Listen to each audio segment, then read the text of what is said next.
Hello. Hi, welcome back to the channel. All right. My name's Jolene, and welcome back to those of you who are familiar with myself and this channel, and welcome to anyone who's new. And this is a channel that so far has been geared toward a recovery journey, like my personal recovery journey. So, with that said, I read every day here because that's my personal hack of being able to actually sit down with intention in front of this. I use Zoom, right? Because I've used Zoom uh, facilitating meetings and astrology and tarot readings. And I taught myself how to put this on YouTube. And then I'm learning, self-teaching so that I can share like little glips. And it's like a journey of self-discovery through this because like when I'm recording this, I can actually see myself like a mirror and I see my surroundings and then I'm okay. And because in recovery, oops, sorry, that was loud if you heard it. Um, there's so much stuff on this table that I didn't see what was behind something and I pushed it to get more space. And the cup fell on the ground. So hopefully it didn't wake everybody up because, of course, I wait until like an hour after everybody goes to bed just to get my mind settled in. So I'll be reading. Today's date is for daily reflection is January 20th. And if you'd like to have any other books, I have them all in the description below. There's many. I've been doing this for 5 years. I've been sober and also in Al-anon. Al-anon is like a codependent uh, group to like it helps heal childhood traumas, like, and within that like you get like distorted thinking because of how you grew up, like there's just, you feel like you get confused on what you're supposed to do and what you're not supposed to do. You get attracted to um, people that remind you of your life because that's what you're used to, and you think, oh, I got this, I can do this, and this is what's making me feel things, and in fact it's not necessarily healthy for you to continue as an adult. It um, keeps you trauma bonded, that's for sure. But anyway, enough of that. I'm sure you know this stuff a little bit. Otherwise, you wouldn't be attracted to this particular readings channel. I am an artist. I am a designer. I do interiors as well as fashion, but that doesn't define who I am. I am just me, trying to live life on life's terms, drinking a little bit of tea, and yeah, reading tea bags and doing, reading astrology charts for other people and just living my family life. So, as the tea bag said, it says, without gratitude, there's no prosperity. So, with all the mundane things, starting off the day with the gratitude list, just I'm grateful that my bed was comfortable last night. I'm grateful that, I wake up, that I have breath in my lungs, and that uh, that I can show up for myself and others as best I can. So we're going to read from the 12-step prayer book here. I started this 2025 is the year. So I figured this will always be up in case anything ever happens to me, right? Then all these videos will be here for my kids and for who else ever wants to watch them. So January 20th, the reading is page 66, number 94. It's like a little, like a key. I love it. I feel like a crossword puzzle. I have to find the answer here. So let's go. 6694. Okay. Page 66. And let's see what comes up. Always waiting for spirit to strengthen its connection. So, right. So fourth step prayer. Fourth step. So I also 12 steps. I do have a podcast. So that will show up here probably towards the end. So also please like and subscribe and please join. Thank you for all the joiners who participate with that. And subscribing also helps other people find this, right? In theory. But I appreciate it. It makes me feel better knowing that you find somewhat value in this. Okay, so fourth step prayer. And is that the one I'm supposed to read? Page. Oh, I'm supposed to read the third step prayer. So this, all right. So I'll say the Serenity Prayer as well, because the Serenity Prayer and the third step prayer are both of the prayers that I personally say every day in the morning and every day at night, and sometimes many times in between, depending on how the day is going. That was told to me by one of my first sponsors, and I memorized it through singing it, walking on the beach when I lived in Florida. And I was like, I need to remember this prayer. And she actually was like, no, you need to read the prayer every day. And I'm like, I don't know if I can do that. Like, I know myself right now. Like, I know I'm supposed to listen to you, but let me just memorize it and I can read it too when it shows up. But it's helped me, like, it's always there. And like prayer mantra type things like these here, for me, replace the negative, distorted thoughts that come into my head when I'm having difficulties. And life keeps happening. So there are days that are harder than others, right?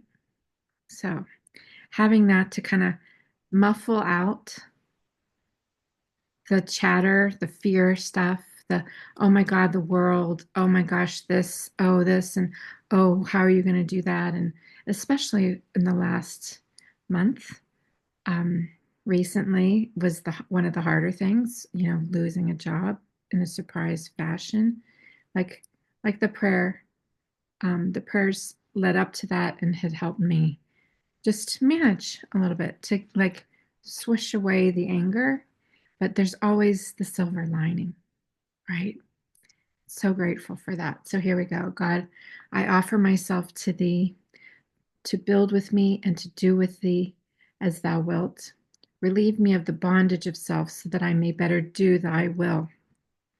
Take away my difficulties so that victory over them bear witness to those I would help, of thy power, thy love, and thy way of life. May I do thy will always. Amen. I know this prayer. I love this prayer. I like made a song. God, I offer myself to thee to live. So it's like that kind of, yeah, it's to my heart. So, and we'll say the Serenity Prayer now. God, grant us the serenity to accept the things we can't change. We can't change other people, places, and things outside of us, their perceptions or their actions. To have courage to change the things we can, ourselves, our perceptions, and our actions. And the wisdom to know the difference one day at a time, little by little, right? To have the courage to change the things we can because we can change our actions and our perceptions because that's part of growing up in a home or a family that has had alcoholism or um, addictions, um, childhood trauma kind of situations where we have our own issues with perceptions. And so that we're working towards correcting perceptions to live um, a better life for ourselves and for the people that are in our world, you know. Oh my gosh, I just want to like make a point to talk about like once in a while I'll bring up people in the media. Like I called out when Jennifer Lopez and um, Affleck married. I thought, oh, well, she has issues of people pleasing and thinking she's going to be able to change the world and love bombing. And I'm like, they're not going to last because none of it made sense because he would, yeah. Anyway, that's done. I predicted that. The Amber Heard thing with um, Johnny Depp, when that was happening, you can see it on my channel. I was just like, none of this is making sense. Um, and yeah, so now the new one, of course, is this uh, Justin Baldoni and um, Blake Lively, along with an additional person, which is the husband of Blake Lively, which is the Deadpool guy, Ryan Reynolds, right? Who is a sarcastic like guy who's like sarcasm in our world here in recovery in Al-anonish codependency is like an abusive person, a person who's sarcastic, um, who thinks it's funny.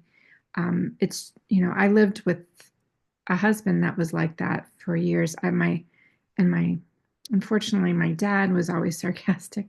Thus I became sarcastic, thinking, well, then I'm funny. I'm just telling it like it is, but I'm just being funny. I didn't realize that it was glass shards going through other people unconsciously and subconsciously through them because they still wanted to get along. And of course, we didn't get along during that time, and we would like have banter back and forth. We would be triggering each other. And I'm like, can't you just get over it? I was repeating that pattern. And I'm seeing that also. That's probably my guess is that Blake Lively grew up in a home that had abuse in some shape or form. I did see an interview about her talking about her mom and how her mom um, I just see that there was a lack of connection there, and she was using an excuse for how her mom acted, but yet she, is known for this gossip girl, and also I just don't think that I don't think that she um, is an actress person because her even saying she's not. But if she didn't read the book that this is about, it ends with us, which is a very abusive story about about generational abuse and then how it affects other people. It affected her character in the movie because that's who she played. But I heard that she didn't read the book and she was just winging it, like and her other acting was based off of her just commenting or having a feeling or just going line by line, but not acting, but instead feeling, connecting with the character so much that she then became the character because she was living through it through her memories. So that's my thought. And then with Justin Baldoni, which of course I've seen him in Jane the Virgin, and to me, like he's a very handsome person, and he seems like he has like good intentions. Probably didn't make good choices in this thing, about thinking that he was able to keep control with his generosity and being nice and naivete. I think he's a naive person in the sense that uh, he didn't foresee the craziness that was going to happen, especially then she had a baby. So I think her emotions were a little bit out there. I think that there was this tension between her and her husband, Ryan, and then her feeling like she's this trad wife, right? So I don't know if you're getting what I'm putting out here, but I can feel what she's feeling because I had that situation with my second husband. And even with my first one, when I was younger, because I had two kids with each one. So I have four kids with two different husbands, but I wasn't healed in that sense ever. And so I would like blare out to certain people that I was working with because I had an over inflated ego because it was counterbalancing my insecure ego because of my relationships were repeating, right? My husbands were repeating that sarcasm, that, right? But I was insecure and I was like looking for validation from them. And then there was like some craziness in there, like bipolarism, because I was trying to grasp onto something with them. And, after a few years, it just wasn't, yeah, always looking for things on the outside when I wasn't a healed person, always looking for them to fill me with that daddy complex that I had, right? So I'm thinking that that's what her issues were and are. And then she's like, how dare he say this? And how dare them not know who I am? Don't you know who I am? Right? Kind of situation, which I remember doing. And it never worked out good because we were always in some type of a lawsuit. And I see it happening with with this couple. And I'm thinking that Ryan probably got mad because she came in the room one day probably and threw stuff and she's like, I can't take this anymore. I can't go back there. I can't. And he's like, oh, she's acting crazy. I have to help her, so she'll stop. Because I remember my second husband, there was one day we had a restaurant and there was a situation in the bar and I'm, so-called running it the best I can. I have no clue how to do this. He's upstairs sleeping because at the time the restaurant was downstairs and he had a little place upstairs. We weren't married just yet. And the the musician um, asked for, another drink and it was only like 6 p.m. or something. Maybe it was, I don't know. It was around that. And I was like, no, you can't have another one because I remember, like, I was like, he's drinking too much. And I thought I can control that at the time. I was 35, still like under the impression that I was able to control people because of my attitude and my I know everything attitude, right? And I didn't, right? And I'm people pleasing and he should listen to me. And he didn't listen to me. So I go, you're not. And then the bartender he was like, I'm going to listen to Jolene because she's running it right now. And until AJ comes down, which is my husband's name at the time. And so the musician who wanted a drink was livid. He's like, you better give me a drink. That's how I remember it. He was very, but I had exasperated it because I'm like, you're not having a drink because because my husband said no and I'm not, or my boyfriend said no and we're not going to do, you just do your job and then we'll give you a drink in an hour. Okay. And he's like, no, I won't do it. So I'm like, oh yeah, I, I had, I just had something. And I was like, oh, I'll show you. I had my heels on and my little silver suit on, very Italian silver suit. I remember it's actually a Versace little suit. I, I walked upstairs. I went to the elevator. I, I, I was like, I banged on the door. I had the key but I banged on the door. I had the car. I was like, wah, wah, wah. Can you believe he talked to me like this? Can you believe? And my boyfriend, husband person, like got out of bed, like, ah. And then I'm like, you have to tell him right now. He's making a scene. I was making a big drama so that I would get a reaction. And then he marched downstairs, kind of still out of it, and he went straight like an arrow because I'm like, you better do something. I'm sick of this. No one listens to me. You're the only one who listens to, and you better help me because if you loved me, blah blah blah. I was just like, you better effing do something. Like I was so mad, and because I felt I was righteous, I was wrong. I'm telling you, I was so wrong, so bad. I'm so embarrassed, but I'm just saying, like, what happens? I mean, we had a bar. I was drinking all the time. I had like very distorted thinking.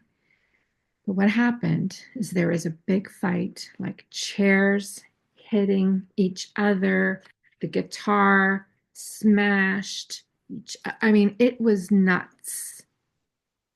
And then we called the police and we filed a report on how bad he was doing, the musician. It was a nightmare because I think about it now. I'm like, none of this had to happen. I could have just given him the drink. I could have just done what I could do instead of making this huge drama. And what was going through my head? Probably so much frustration and time and money and just realizing that I'm pregnant. I like all these things. I was just had it and I wanted someone to beat the shit out of somebody. That's crazy. I didn't want that whole scene. Of course I didn't, but I was like, I must have. It was terrible. So, like, whether that's parallel or not, I can just tell you that there, like, we made up a story about I just said he wanted to drink and then he started like like being belligerent and making everybody upset. And then my husband came down and tried to talk to him and then he hit him with the chair. Like the musician hit, but it's not true. We we made the first move. Yes, there was I'm I want what I want. You said I can have my drink. And I was like, I don't feel like giving you the drink because I am the boss. Bad deal. Bad deal. So what I'm saying is this is just playing out all these insecurities and these feelings and these power trips. And it's human nature when there's generational trauma and then it's acted out. And then the irony of the movie being about that.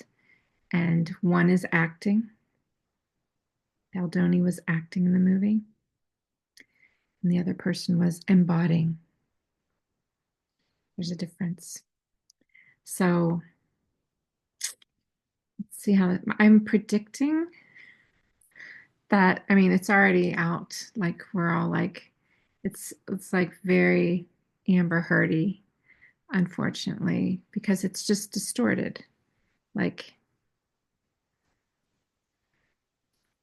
yeah, and there'll be like everybody needs to just go back to doing themselves. And but it may take years, unfortunately.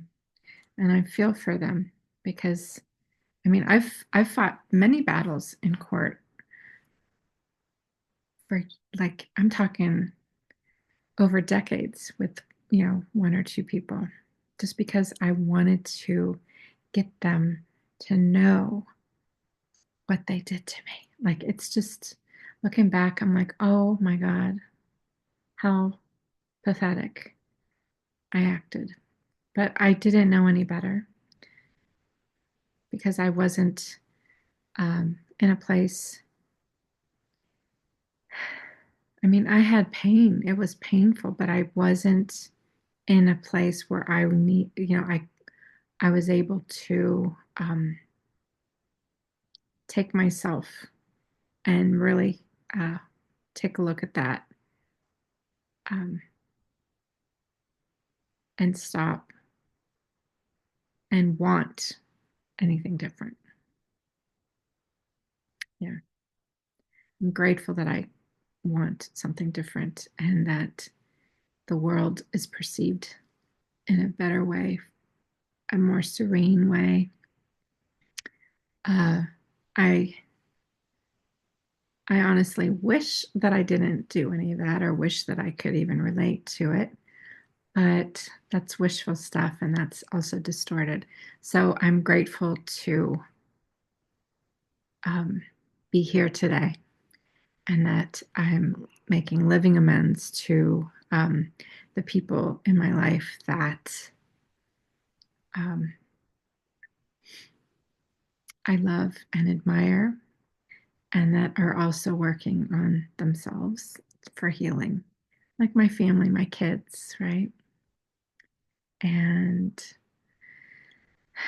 ironically, my first husband and his family, his wife, and like I never in a million years thought I would be able to look at what went down in a different way because I was so humiliated, right? So now I'm humbled by life and realize that I don't want to keep going in a way that's destructive, narcissistic, or accepting of behaviors that um, have caused myself and my family harm. So, therefore, the second husband is not, uh, yeah, I can't foresee that as, I don't perceive that like I did. I don't perceive it like I used to, where I was like, oh, I thought that that was really something that I can always like be okay with because of all the things we went through. But at the very final end, um, they showed up as being, um, well, like my beloved father, though he showed me how what not to do in relationships. He also showed me just lights of love, and he's like, out of the frying pan into the fire. What are you doing? Since day one, he's lied to you, right? So the other day, I saw his number come up on my phone, and I was like, please stop. Just I don't. What do I want to say when it's there's too much harm that's happened, and there's no actions that have changed. Whereas my first husband, all the actions have changed to good, to amendments, doing things that are the next right thing, and from the heart, where I never thought in a million years that would happen. Um, but my second husband, no, no, no change. Just like, yeah, so I don't have to involve myself with that person anymore. And then my last partnership, my last fiance, is a lovely person and generous and wise and brave.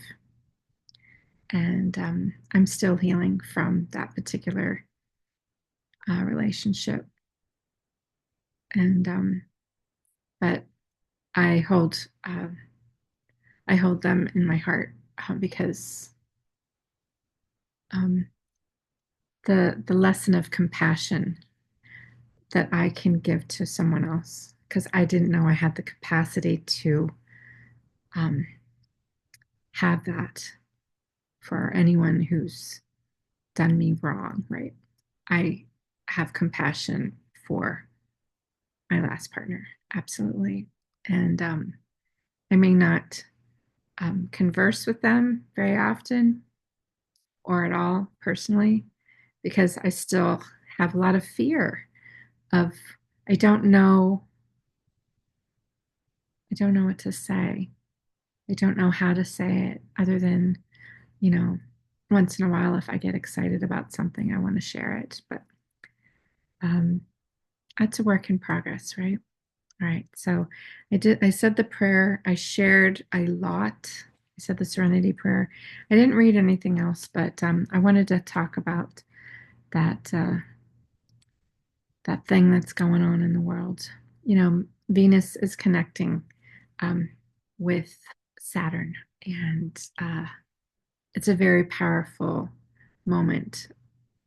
It's in Pisces, so there's the dreamy, wishful thing, but there's also time available to write a gratitude list, to see what you value, to write it out, work with Venus, um, like what you value. Like that was the very first thing that I did when I got into Al-anon, my codependent 12 step, I was like, I don't know what I value. So that's a process to like open up to that. So then this way you can head your life towards only the things that you value, that you love, that serve you back. Saturn connecting to Venus. So that's another spiritual end of it.